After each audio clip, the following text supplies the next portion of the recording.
My daughter-in-law called me a beggar the night she married my son. By dessert, her father was gripping a champagne flute and whispering, "Aren't you the woman who owns my company?" That was the moment the orchestra faded, the lights sharpened, and my carefully quiet life stepped into the center of their perfect stage.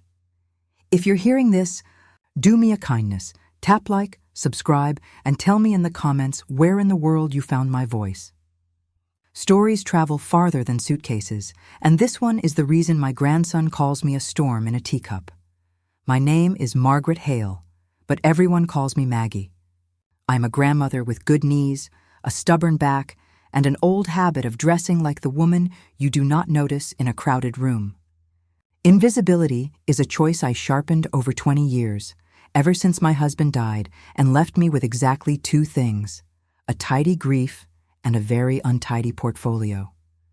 I learned long ago that power is quieter when it wears flats, carries a grocery tote, and smiles at the caterers. Vanessa, my son's bride, liked noise. She liked clatter and sparkle and the way a room leaned toward her when her bracelets chimed. Her parents rented a vineyard that had never seen a scuffed heel. The ceremony glittered, roofs of glass, vines lit like constellations, a string quartet that made the air itself behave. I wore navy, the same shade I wear to church and to funerals, and my late mother's pearls. At the rehearsal, Vanessa had leaned close as if to kiss my cheek and whispered, "Please don't do anything to embarrass us tomorrow." The word "us" was heavy, like a door closing behind me. I smiled and said nothing. My son, Daniel, has his father's soft eyes and my stubborn jaw. He loves hard and works harder, and he had chosen Vanessa after 8 months of being dazzled by her velocity. He told me once that she made him feel like the world was finally saying yes. On the night of the reception, she made sure the world said no to me.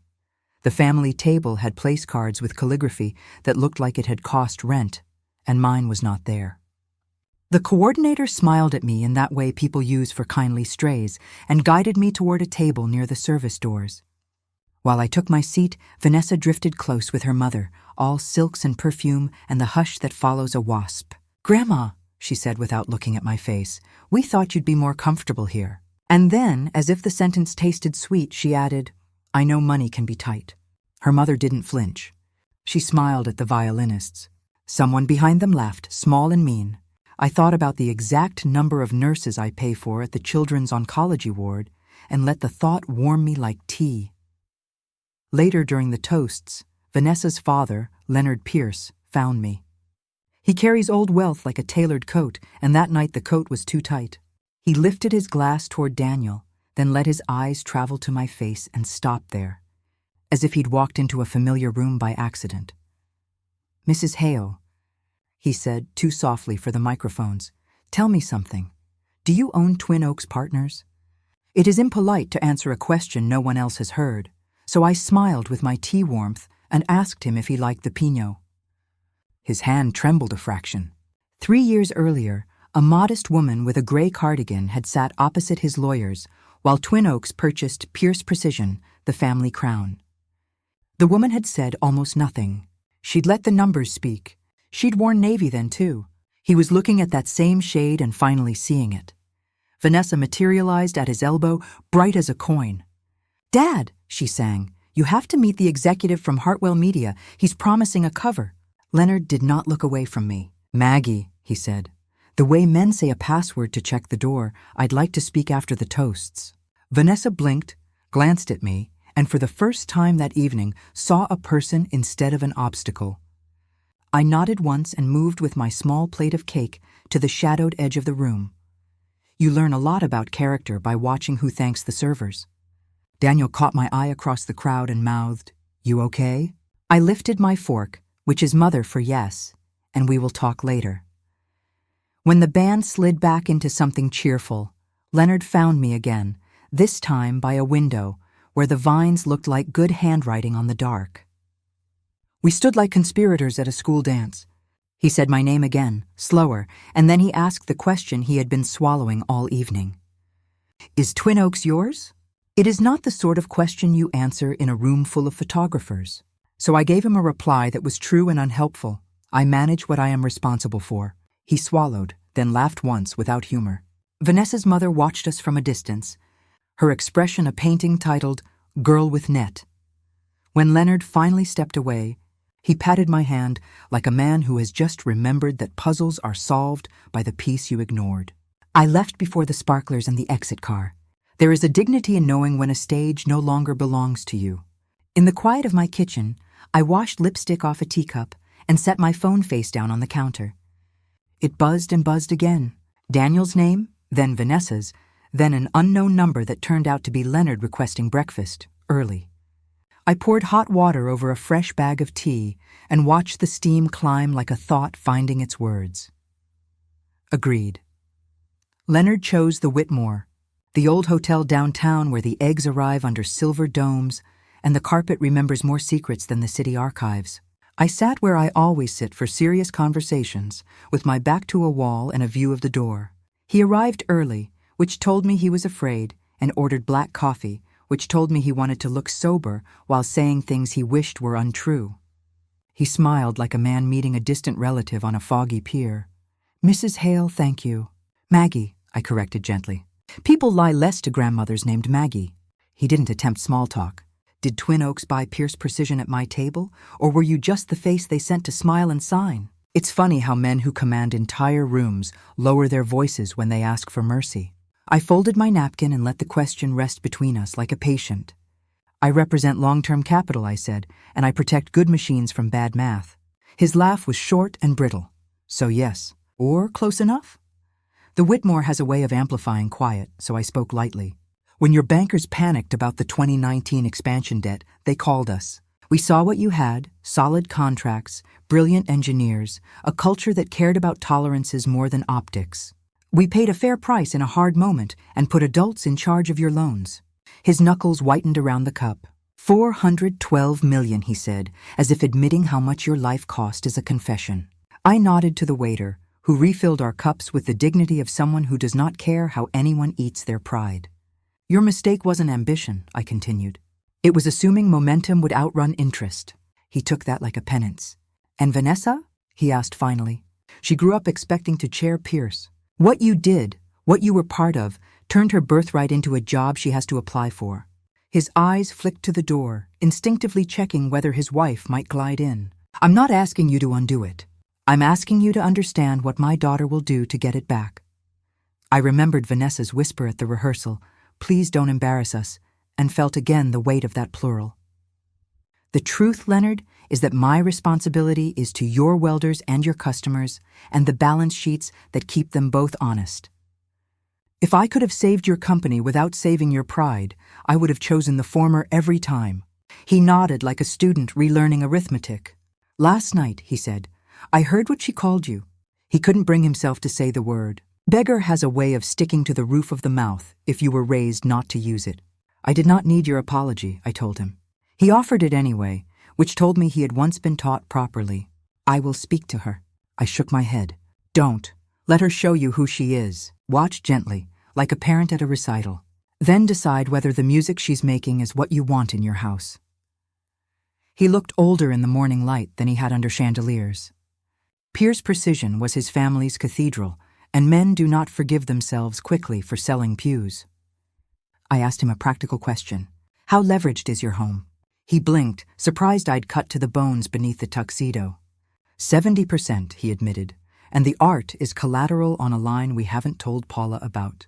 It is difficult to stand in a vineyard and taste ash, so they had turned their eyes and called it smoke. I sipped my coffee.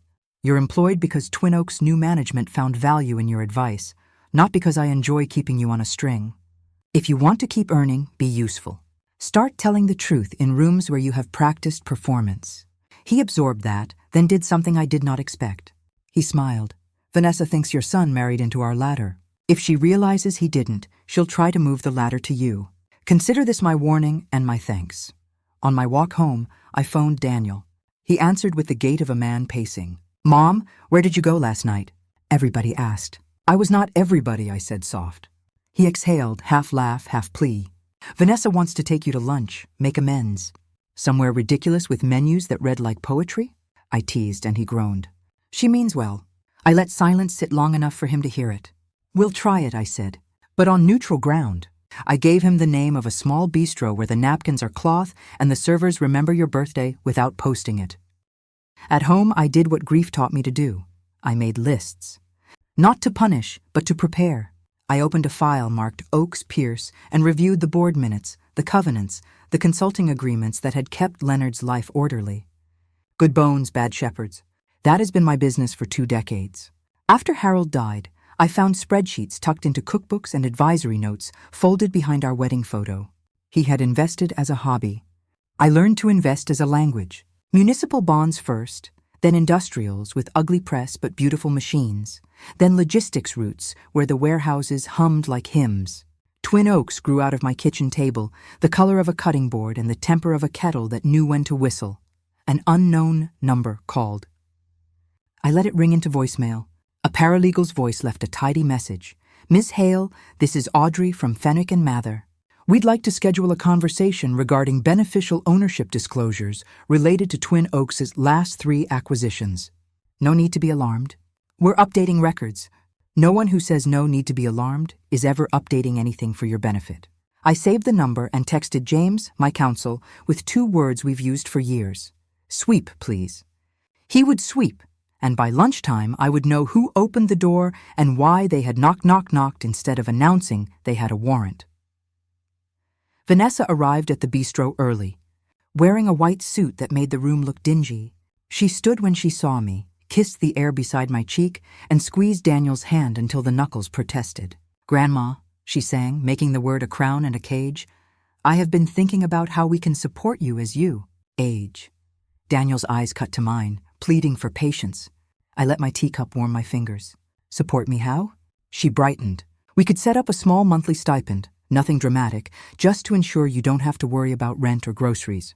And maybe a more suitable retirement community. There's a lovely place near us with a piano and a hair salon. The bistro hummed around us, busy with people who didn't know they were witnessing a performance. I considered the sentence structure that makes insult sound like charity and put my cup down carefully. Vanessa, I said, whose idea was the stipend? Hers, Daniel blurted, then winced, already loyal and already tired. She kept smiling. We want to avoid surprises. After last night, Dad's comment. She let the ellipsis do the work. Cowardice couldn't. I reached into my bag, took out a folded page I'd brought for a different conversation, and placed it on the table.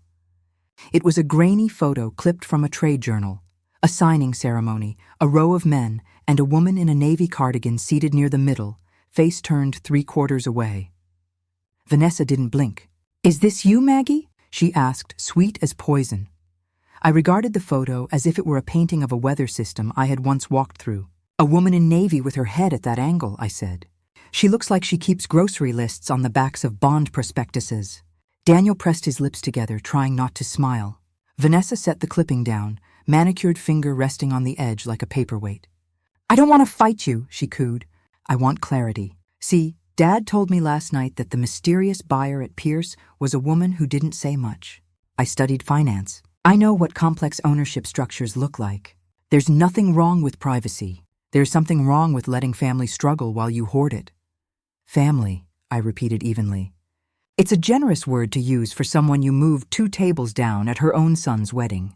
Her smile flickered, then returned, brighter. That was a coordination error. I'm sorry if that hurt you. I want to make it right. She slid a crisp document from her portfolio as if revealing a dessert no one ordered. I've drafted an outline for a family foundation. We'd contribute our time, you'd contribute the seed capital, and we'd all sit on the board as equals, 3 votes, majority rules. Daniel inhaled, shocked. Vanessa, he started, but she was off. It's elegant, Maggie. We get tax efficiency, we protect your privacy better than whatever setup you have now, and we're aligned. I was thinking $25 million to start, but we can phase it in if that's more comfortable. The bistro's chandelier threw little storms of light over the paper. I glanced down.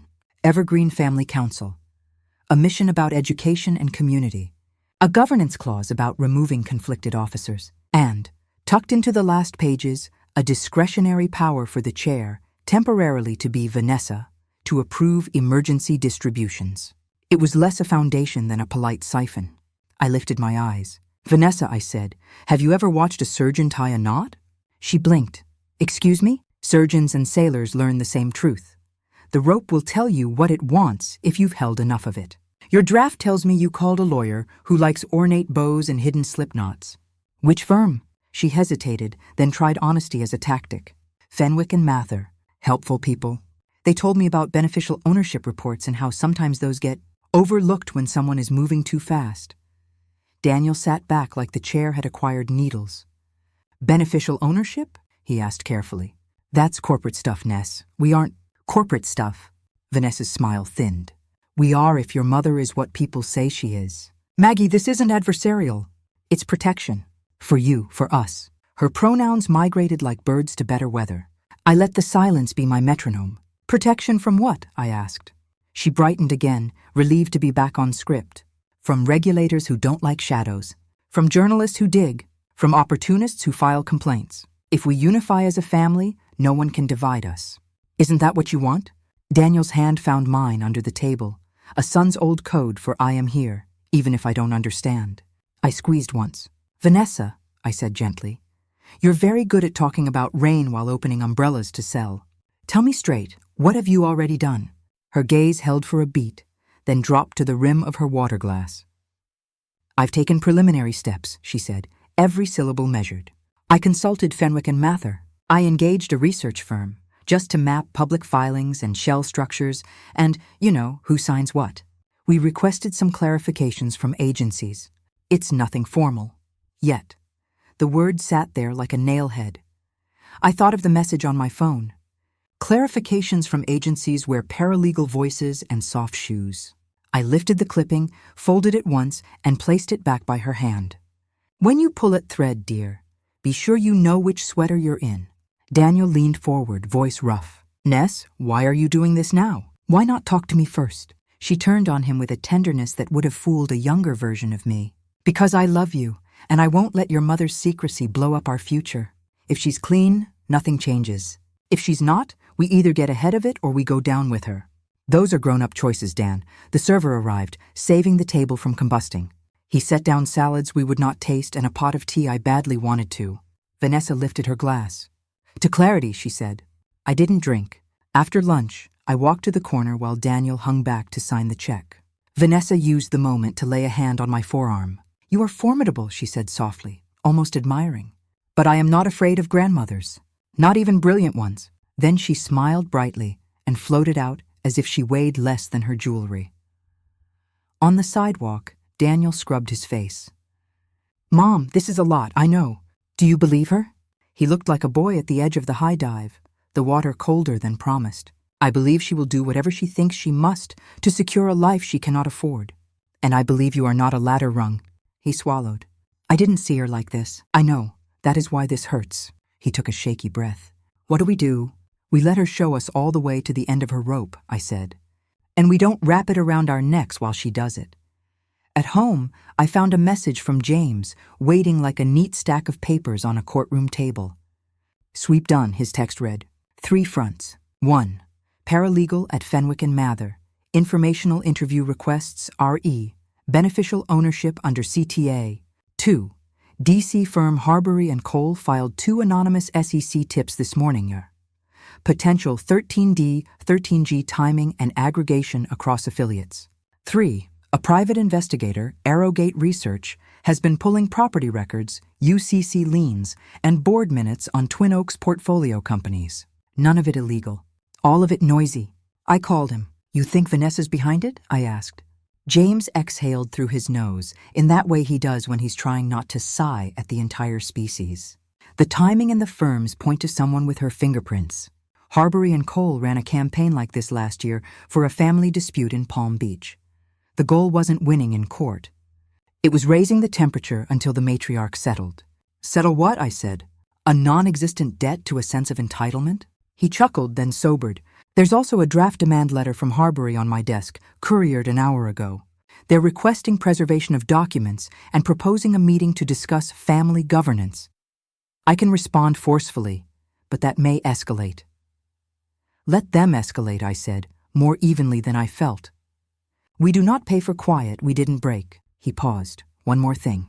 Leonard's personal email pinged my system on a thread with Harbury and Cole. He's CC'd. That surprised me less than it should have. I thanked James and hung up. A minute later, my phone lit again. Leonard. He didn't bother with hello. "They're in my library," he said. "Paula is crying into a handkerchief I haven't seen since our wedding, and Vanessa has a notary at the bar. She wants me to sign a letter to you requesting assistance and acknowledging family partnership on legacy assets. Should I?" I looked at the clock. Late afternoon sunlight had turned my kitchen into amber. "No," I said. "Not that letter." He exhaled like a bellows. "She will make a scene. Let her. Practicing her scene doesn't make it your truth." He chuckled, a dry rasp. "Paula will hate you for this," he warned. "Paula already does," I said kindly. "She hates me for wearing navy where she wears white. This will just give her a better story to tell." He was quiet for a beat. "Thank you, Maggie." Then he hung up, which I took as a compliment. He trusted the ending. The courier arrived at dusk with a cream envelope and a pen I declined to borrow.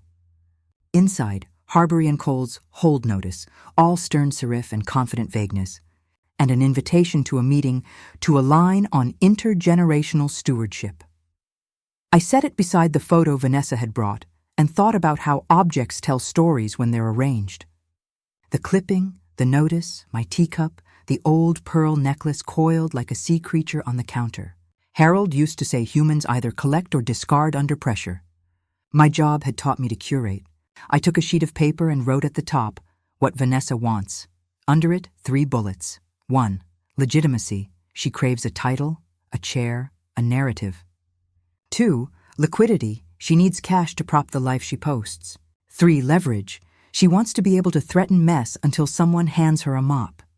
Daniel texted, 3 dots pulsing, then a message that was both son and man. "I love you." "I don't know what I'm doing." I wrote back, "Love is a verb. Rest. We will handle the nouns tomorrow." A second later, Leonard again. She left. Took Paula. Left the unsigned letter on my desk with a note. "You'll regret letting the beggar run this family." I smiled to myself and turned off the kitchen light. When you are underestimated for long enough, there is a temptation to roar the first time someone hears your true name. But roaring scares children and startles the cooks. Better to change the seating chart. I called James and asked for a room that would make lawyers behave. He booked us the Whitmore's smaller boardroom. I sent a simple email. Meeting Friday, 9 a.m. Participants: Maggie Hale, Daniel Hale, Leonard and Paula Pierce, Vanessa Pierce Hale. Counsel as needed. Agenda: clarify roles. I hit send and let the city go quiet around me. In the morning, a voice memo arrived from a number I didn't recognize. I played it once, then again, then sent it to James with one line, "Preserve this." Vanessa's voice, breathless, laughing, to someone she called L. If the old woman had any sense, she'd put 10 mil in a trust and let me run it. She doesn't, so we make her sense for her. Tip the SEC, spook the banks, set Paula crying, and Leonard will beg. Worst case, we settle and I keep the stipend pitch for later. No one wants their secrets on the internet. I deleted it from my phone after I forwarded it. I kept the silence it left behind. The Whitmore's small boardroom smelled faintly of lemons and litigation. The table was too glossy to trust with elbows. James arrived first, set his leather folder down, and gave me a look that said, "Keep your temperature and we'll keep the paint on the walls." Daniel slipped in next, tie crooked, sleep nowhere on him. He kissed my cheek like an apology and took the chair to my right. Leonard and Paula entered together, trailed by a young associate hauling binders. Paula wore white like a threat. Vanessa came last, her lawyer beside her, the kind who believes a smile and a paperclip can move mountains. She set her bag on the table and stared at me like a chess player memorizing the board. "Thank you for coming," I began, and the formality helped everyone remember which century we were in. Ground rules, one person speaks at a time. We will be accurate before we are emotional and respectful even when we are neither. If anyone needs to step out, do. Panic sounds the same in the hallway. Vanessa's lawyer, a Mr. Cole from the name on his email, cleared his throat. "Mrs. Hale, my client is prepared to discuss a framework of family governance that respects your privacy while ensuring transparency." He slid a document across, the foundation draft upgraded with more Latin and fewer disclaimers. James didn't touch it. We have your outline, he said. Before we discuss fantasy baseball, we need to address the actual season you started. Vanessa smiled at me, the way a cat does at a bird. We asked reasonable questions, Maggie. The government asks these questions all the time. If there's nothing to hide, there's nothing to fear. Paula dabbed the corner of her eye. All we want is to be a family without shadows. Leonard stared at his hands. I reached into my bag and placed a small digital recorder on the table. It looked like nothing. James tapped it once, and the room filled with a younger woman's laughter. If the old woman had any sense, she'd put 10 mil in a trust and let me run it. She doesn't, so we make her sense for her. Tip the SEC, spook the banks, set Paula crying, and Leonard will beg. Worst case, we settle and I keep the stipend pitch for later. No one wants their secrets on the internet. The recording clicked off. The Whitmore swallowed the silence like a polite guest. Paula's hand flew to her mouth. Leonard closed his eyes. Mr. Cole recovered first. Unauthenticated audio, he said smoothly. Provenance unknown. Likely inadmissible and irrelevant. James smiled without moving his face. We've preserved metadata and the chain of custody. Whether a judge hears it is one question. Whether this room heard it is another. Vanessa had not flushed. She met my eyes the way climbers meet a cliff. Anyone can edit anything, she said. I don't answer to anonymous tapes. You do answer to your own actions, I replied. Let's list what's not in dispute. 1. Your counsel sent preservation letters and requested meetings with regulators. 2. Harbury and Cole filed anonymous tips with the SEC regarding supposed aggregation issues for Twin Oaks affiliates. 3. Arrowgate Research has been canvassing my portfolio companies. 4. You approached my son's bank about his mother's risk profile. 5. You brought me an off-the-shelf foundation scheme with emergency powers tilted to the chair, namely, you. If this is your version of family governance, we have different dictionaries. Daniel leaned forward, voice low. Ness, is this true? She did not look at him. We explored options, she said, because what your mother hides can burn all of us. Better to light the fire in a fireplace than let the house go up. Her metaphors were very tidy. I thought of kitchens and kindling and how often men mistake smoke for warmth. Here is my framework, I said, and placed a thin packet in the center. 1 page for Vanessa, 1 for Leonard and Paula. I will not be forming a family foundation. I will not be pooling assets with people who consider humiliation a strategy. I will not be governed by anyone who thinks my age makes me a vault with a loose hinge. What I will do is this. If by close of business Monday, you withdraw every regulatory tip, every research request, every letter and email that suggests impropriety on my part, if you sign a mutual non-disparagement and non-interference agreement, if you acknowledge in writing that you have no claim or governance right over any entity I control, then I will ensure that Pierce Precision continues Leonard's consulting arrangement for 12 months while the board evaluates performance without conflict. Additionally, I will arrange a discreet refinance for your home that removes Paula's art from collateral and lowers the monthly burden by 30%. In exchange, you do not contact me except through counsel, and you do not involve Daniel in any conversation about my assets ever again. Paula gasped, anger knitting through her grief. How dare you make our home contingent on your whims? It is not contingent, I said gently. It is conditional on ceasing harm. If you prefer the status quo, keep it. If you want relief without removing the knife you've pressed to my throat, that's a different market. Leonard's face moved through shame to calculation, to something like relief. He understood the offer was not a handout. It was a ceasefire with plumbing. Mr. Cole glanced at Vanessa, measuring whether she wanted to be a general or a martyr. He tried old magic. This sounds like quid pro quo tied to consulting, a dangerous combination. Mrs. Hale. James's voice could have cut glass. No. It's a discretionary review of a consultant whose performance is complicated by family conflict. Our client owes no duty to retain a contractor embroiled in a harassment campaign against the company's beneficial owner. Choose your adjectives carefully, or we'll add defamation to the buffet. Vanessa steepled her fingers and looked at me as if I were an opponent she might respect in another genre. 10 million, she said, crisp as a receipt. Seed a foundation. Put me in the chair. We insulate you from the noise, and everyone wins. Or you can pretend you're above all this and spend the next 2 years under a microscope while I teach agencies new ways to spell your name." She said it softly, almost kindly. "Extortion sounds so genteel when you add scented paper." "No," I said. She blinked. "You think I won't do it? I think you already did, and that's why this meeting exists. I also think you believe I love my quiet more than I love my son. You've misread the ledger. The quiet can be rebuilt. The boy cannot." Daniel finally found his full voice. "Enough." He turned to her, eyes raw. "I asked you to build a life with me, not to build a lever you could use on my mother. Did you marry me because you loved me or because you thought you could climb me?" She didn't answer quickly enough because there wasn't a quick enough answer to save them. Leonard spoke, voice frayed. "Vanessa, please. Sign the papers, withdraw the complaints. We can salvage our dignity." Paula's hand snapped to the table. "Dignity? We don't beg beggars." The word landed and looked around, familiar. James slid a final sheet across. "My client is also prepared to file for injunctive relief if the campaigns continue and to pursue claims for tortious interference and abuse of process. We'd prefer to avoid printing all this in public. But we aren't the ones licking envelopes to strangers." Vanessa exhaled through her nose, then smiled as if she'd thought of a new move. "Daniel," she said softly, "tell your mother you won't accept her money. Tell her we'll make our own way." He stared at her. "That's not the point." "Then what is?" she pressed. "The point is that you used me as a corridor to a vault you imagined," he said.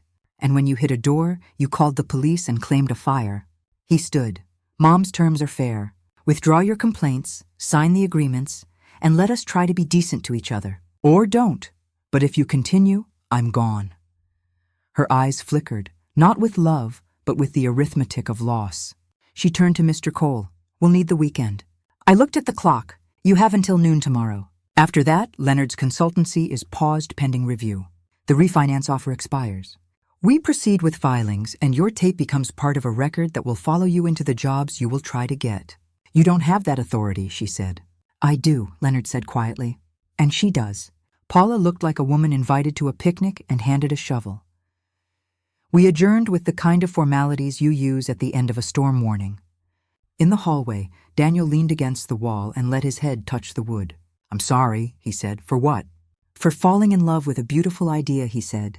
"She wasn't an idea," I said. "She was a person with ideas about money." He almost smiled. "That's worse. It's more honest," I answered. "Honesty is the first floor. You can build on it." Back in the room, James gathered the papers. "You gave them a path," he said. "And a cliff," I replied. He nodded. "The voice memo will do work." "It shouldn't have to." "The law is slow," I said. "People are faster." He looked at Daniel, then at me. "If they choose war, we'll win. If they choose money, we'll win sooner. If they choose apology," I smiled at that rare bird. "Then we'll build a chair for it and let it sing." That evening, the city felt like it had been wrung out and hung up to dry. I made soup because soup convinces the body it is safe. Daniel ate quietly at my table, then pushed his bowl back and said, "I'll sleep at my place tonight." "She'll call," I nodded. "If you need to say goodbye, say it without debt." He reached across and took my hand. "I don't want your money, Mom. I want your time." "I'm rich in that," I said. He laughed, which is a kind of wealth we forget to count. At 11:03 p.m., my phone buzzed. "Leonard." "She's packing," he said. Paula's yelling. "Harbury and Cole sent a draft withdrawal." "She's wavering. Be ready." I thanked him and sat with my tea until the surface stopped trembling. Mornings are when my courage wakes up before my doubt. I brewed tea in the quiet, set out 2 cups by habit, then put one away. At 7:12, James texted, "Harbury sent a compromise. Withdrawals contingent on framework talks and family leadership. Translation, they want their parade after they dismantle the fire truck." I replied, "No contingencies." Noon hard stop. He sent a thumbs up that somehow looked like a legal argument. I wiped my counters as if that would polish the day, then picked up the phone to call Daniel. He answered immediately, voice sandpapered. "She didn't sleep," he said. Neither did I.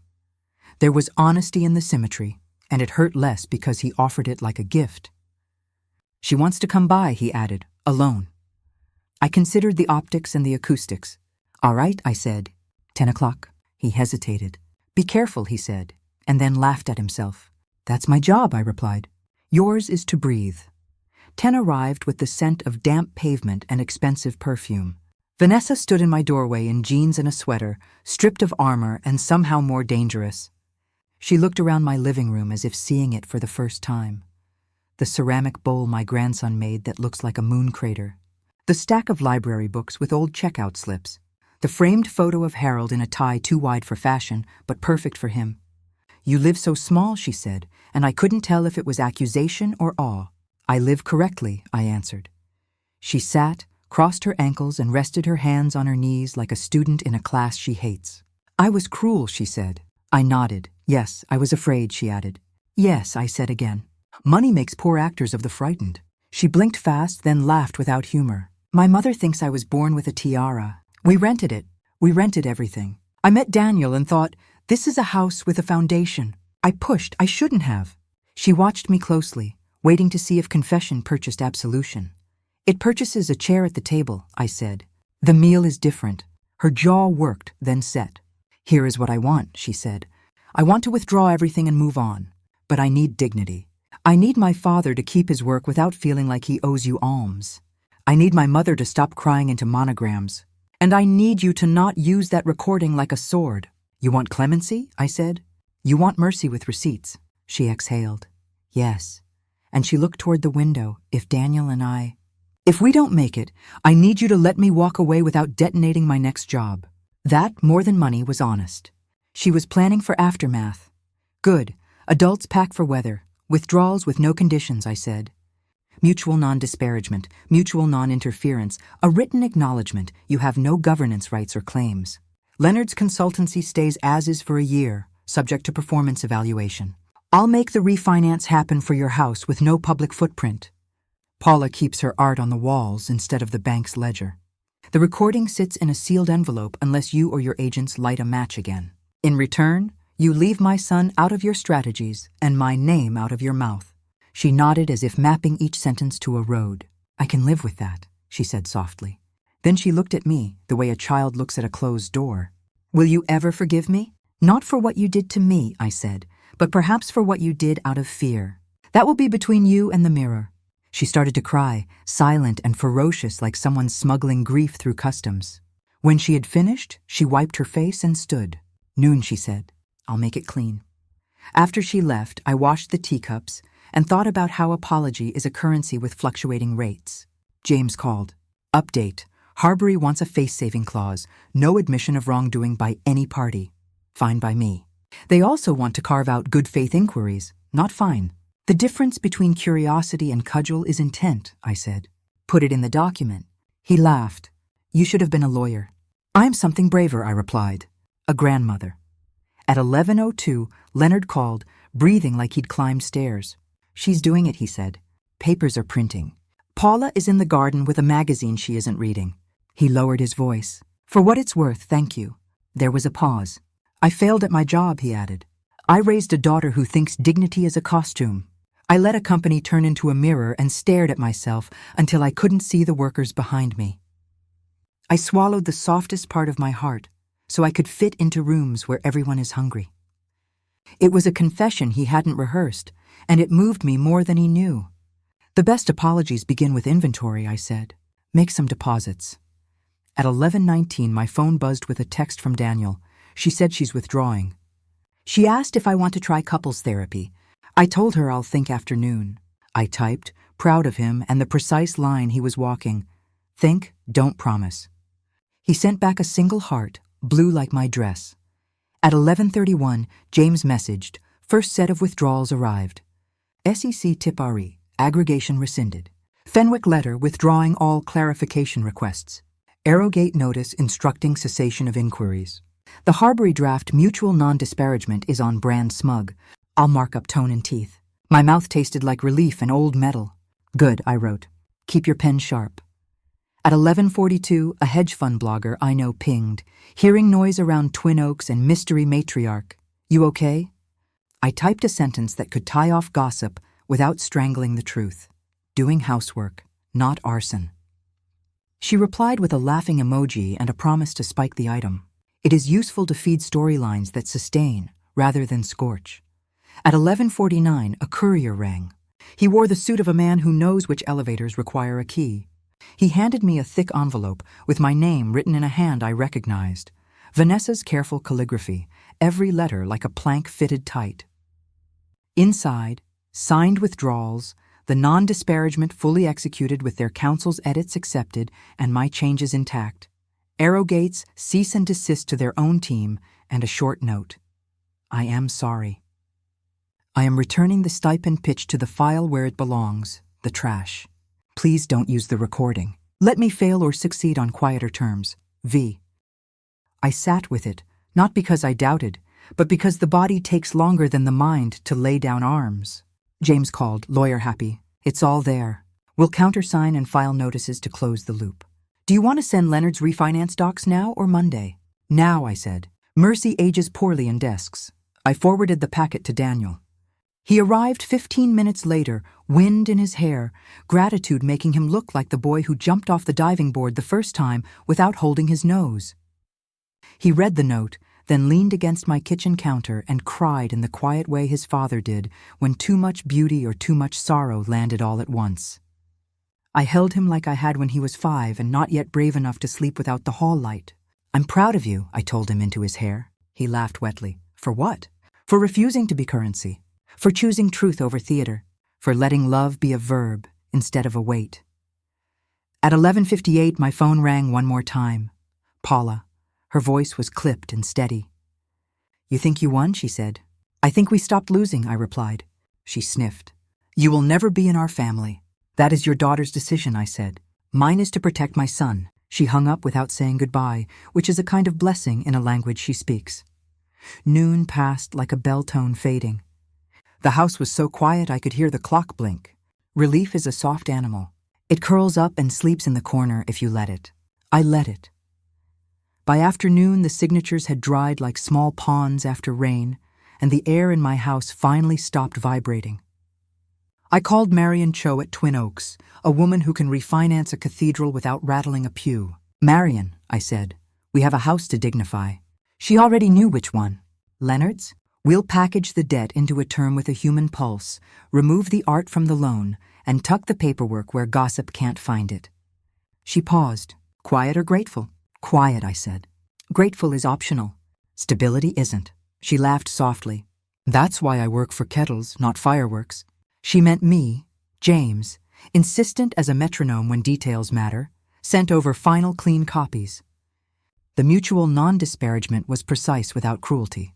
The non-interference drew a fence around my garden and left a gate for emergencies neither of us could predict. He added a note. I'll brief Pierce's board chair on the consultant review. Do you want to attend or remain the ghost at their feast?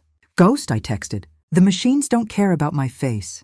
They care about tolerances and paychecks. He replied with a single period, which is his way of saluting. Before sunset, Leonard asked me to come to the plant. The floor smelled the way iron smells when it has a purpose, like rain on rails. We stood on the safety line while the welders stitched light into metal, and the foreman, a careful man named Rico Alvarez, gave us a tour we didn't deserve. We changed some overtime policies, he said, pride under his caution. We posted schedules 2 weeks early so people can plan their lives. He didn't say the word respect, but it hung in the air like a freshly painted sign. Leonard listened with his hands in his pockets. When Rico finished, he turned to me. I can be useful here, he said, mostly to himself. As a student, not a prince. Good, I said. Princes end stories. Students keep them going. On our way out, an older machinist with oil in the lines of his palms nodded at Leonard, then at me. You kept the lights on, he said, not reverent, just factual. I told him the truth. You kept them honest. He smiled, which is how men say amen on factory floors. Back home, my grandson's watercolor of a blue house waited on my fridge, taped at the corners like a prayer flag. He had painted the sky with such insistence that the paper buckled, and I loved it for that. Daniel arrived after 8, carrying leftovers and a face that had learned 3 new expressions since morning. We ate in companionable silence until he said, flat, she wants to try counseling. Then, gentler, she also asked if I could give her a few days to move some things back to her place. I heard how careful he was with the weight of every syllable. What do you want? I asked. He looked at the steam rising from his plate as if it were writing an answer. I want a marriage that doesn't require a war room. I want to stop flinching when my phone buzzes. He smiled, rueful. Simplicity that isn't stupid. Those are adult wants, I said. They cost more than diamonds, he nodded. She said she was afraid and that she confused strategy with care. Is that forgivable? Forgiveness is a bridge, I answered. Sometimes you cross it together. Sometimes you wave across the span and walk separate roads. He exhaled. I told her I'll talk to someone with her, but I'm moving to my own place for now. Good, I said. Boundaries are doors that lock from the inside first. At 9:15, Leonard called from his driveway, laughter and exhaustion braided in his voice. Paula just asked me whether refinancing means we're poor. I told her it means we're married to a payment that doesn't keep us up at night. She said you're insufferable. Then she made tea, progress. He paused. I'll be better at this, Maggie. At fathering a grown woman. At being a man who doesn't confuse penance with leadership. I thought of him in the library with the notary and the unsigned letter, choosing silence like a tool instead of a punishment. Keep showing up, I said. The floor foreman is watching. So is your daughter. I slept like someone had returned a borrowed coat. Morning brought messages from Marion.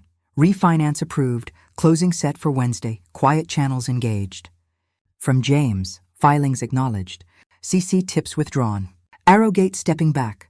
Fenwick sending a blandly apologetic email about administrative overreach. He added, Harbury's partner called to compliment your statesmanship.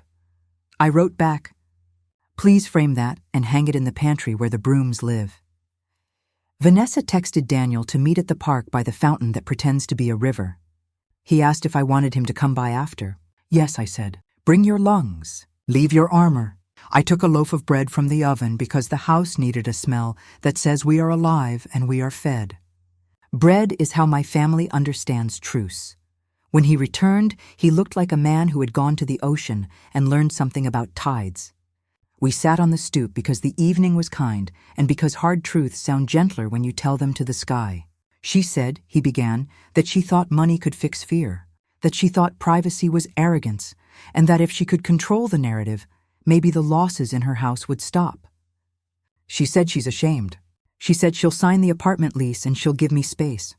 He picked at a splinter in the railing. I told her I don't hate her. I told her I don't know how to love her well if her love wants ladders to climb. He closed his eyes. I told her I want to be a husband who eats dinner at a table, not a strategy. That's a sentence a therapist would underline, I said. He laughed, brief and real. We watched the streetlights blink on in thoughtful order. Do you ever regret hiding, Mom? He asked. The question was not a knife. It was an invitation. I don't regret privacy, I said. I regret the distance it created, sometimes without warning. I regret the scavenger hunt you had to complete to learn who I am. I regret the times I let other people narrate me, because it was easier than correcting the program. He sighed. Thank you for not making me a prince, he said. Princes end stories. Students keep them going, I replied, and we both smiled at the echo. Later, when the house had gone soft around the edges, I opened the drawer where I keep letters. One from Harold, written on a napkin, thanking me for teaching him the difference between a gamble and an investment. One from a girl whose trade school tuition we paid the year her mother lost a job. She had drawn a lathe in purple ink and called it beautiful. I thought of what to do with the next 10 quiet years, God willing. Wealth wants a job. Mine would build chairs and bridges. At midnight, the phone lit once more. Vanessa. Her message was short, and it did not ask for anything. Thank you for not burning me down, it read. I'll try to live like someone who deserved that. I typed back after a long minute. Live like someone who didn't need it. Then I went to bed and slept the sleep of kettles, purposeful, silent until called. A week later, the noise in our lives had quieted to the sort of hush you hear after snowfall, when even the streets remember how to be gentle. Daniel started counseling, alone first, then with Vanessa, and I kept my kettle appointments with grief and gratitude. They were brave in that room. Bravery is not loud. It is the act of telling the truth to your own reflection and not looking away. By the end of the month, they had a plan that did not fit on a cake top. They would live apart for a while, see the counselor, keep the questions open and the accusations shut. Some stories bruise instead of break. That is still a kind of mercy. Paula returned my call one afternoon to say nothing but weather. That, too, was a small peace offering in her dialect. Leonard showed up at the plant with a notebook instead of a speech, and learned the names of the men who kept his legacy from rusting. He told me later that humility felt like a bruise that kept teaching. I said, bruises are lessons you wear where the world can see them. I was tired of hiding the quiet work behind louder mistakes, so I gave my money another job. We launched a small program at the community college called the Rail and River Fellowship for machinists and welders and single parents who wanted a certificate that bought them time, dignity, and a wage that didn't apologize.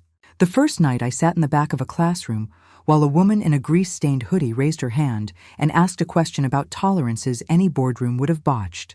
The professor grinned like a man who had been waiting to teach that answer his whole life. It is difficult to describe the sound hope makes when it decides to stay. In that room it sounded like pencils and breath. Vanessa did not vanish. She took a position in operations at a mid-sized manufacturer across town where no one knew her as a headline, only as a resume and a handshake. 3 months in, she sent Daniel a message that said simply, "I'm learning to be useful without an audience." He showed it to me and we both let silence be the applause. Whether they find their way to each other's table again is not my cliff to carve. A grandmother learns which doors to close gently and which to leave ajar. What I know is that my son stopped being currency and started being a man again, and that is an exchange rate I will guard until I am ash.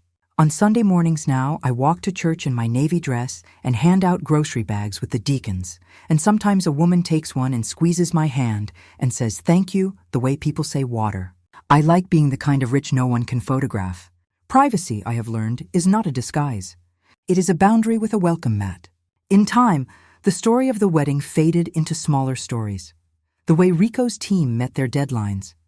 The way Leonard brought coffee to the early shift without a camera. The way Daniel found a therapist who laughed at his jokes but didn't let him dodge his answers. I kept a copy of the recording in a safe and another in my lawyer's drawer, not because I needed a sword, but because memory is more obedient when it can see its leash. I have been asked whether I regret offering mercy to someone who would have devoured mine. Here is my answer. Mercy is not a discount. It is a decision to stop paying interest on anger. And when you're a grandmother, interest matters. If you are listening to this and someone has set you 2 tables away from your own life, I hope you remember that chairs move and so do we. Tap like, subscribe, and tell me in the comments where in the world you are hearing my story. I read those like postcards, proof that voices find each other. I'm leaving 2 more stories on the end screen, both dear to me for different reasons, and I think you'll find your own courage hiding inside them. As always, the story you heard is fictional, but braided from threads of real lives. Names and places are changed, but the ache and the hope are true. We don't tell this to judge. We tell it so someone cooking dinner at a small stove will hear a sentence and think, maybe I'm not alone. If you were me, would you keep quiet to keep peace or push back to protect the people you love? God bless you. May courage bring brighter days.